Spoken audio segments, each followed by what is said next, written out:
जो CBSE board में जो बच्चों ने हिंदी ए लिया है, जैसे Hindi A and Hindi B चलता है ना, तो इंग्लिश मीडियम के बच्चे हिंदी बी चॉइस करते हैं इंग्लिश मीडियम के, एंड जो बच्चों ने हिंदी ए लिया है जैसे हिंदी मीडियम वाले बच्चे, उसके लिए है अलंकार, रूपक, अलंकार।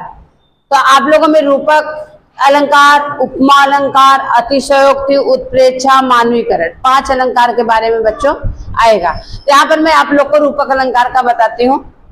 रूपक अलंकार का मतलब होता है उपमेय में उपमान का भेद रहित आरोप।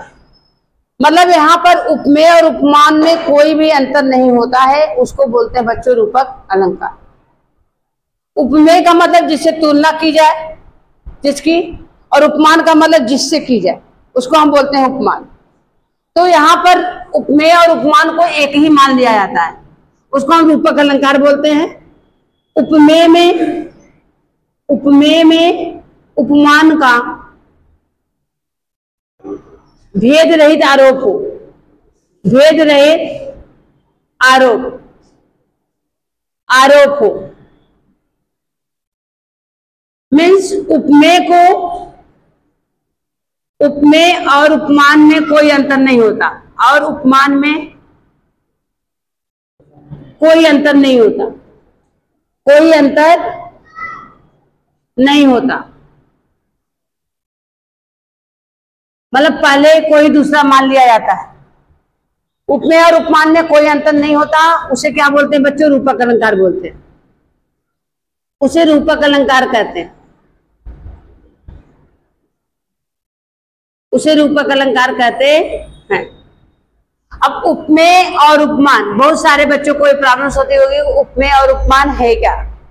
उपमेय का मतलब होता है कि जिसकी तुलना की जाए, और उपमान का मतलब होता है जिससे तुलना की जाए, उसको बोलते हैं बच्चों उपमान। तो यहाँ पर होता है उपमेय और उपमान में भेद है। उपमेय और उपमान में कोई अंतर नहीं होता, एक ही मान लिया जाता है, उसको रूपक अलंकार बोलते हैं।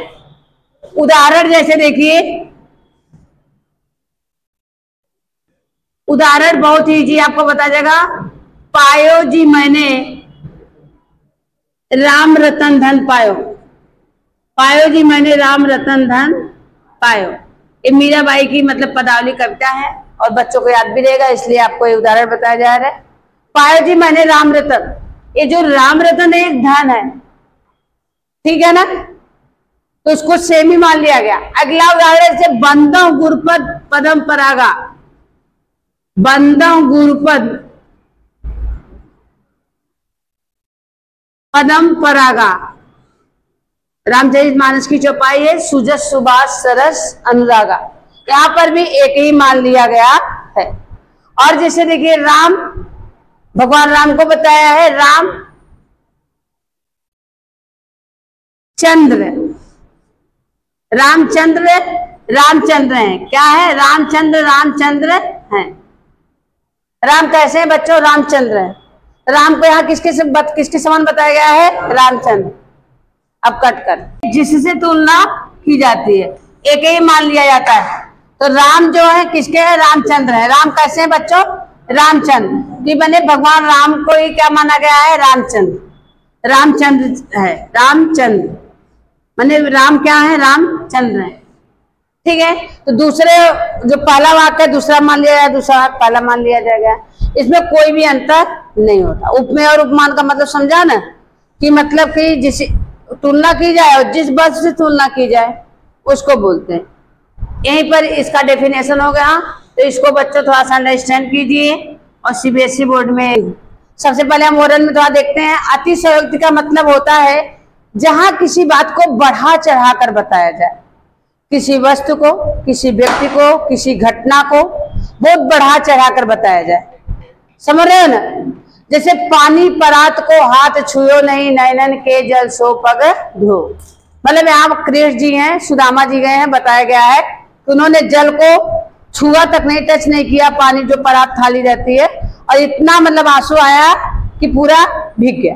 ये बढ़ा चढ़ा कर बताएगा, राइट? किसी भी बात को बढ़ा चढ़ा कर। अतिशयोक्ति अलंकार का मतलब हो जहां किसी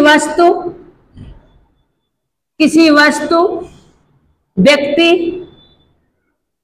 या घटना का वर्णन या घटना का वर्णन बढ़ा चढ़ाकर कर दिया जाए, बढ़ा चढ़ाकर किया जाए, वहां अतिशयोक्ति अलंकार होता है। वहां किसी वस्तु को बढ़ा चढ़ाकर बता दिया जाए। जैसे उदाहरण बच्चों, हनुमान जी के पूंछ में लगन न पाई आग और सारी लंका जल गई, गए निशाचर भाग। मतलब अभी हनुमान जी के पूंछ में बच्चों आग नहीं लगी, उसकी पट बांधी ही जा रही है, लेकिन लोगों ने शोर कर दिया कि उनके पूंछ में आग लग गई और समस्त लंका जल गई और निशाचर सब लोग भाग गए, जो जबकि यह असंभव है।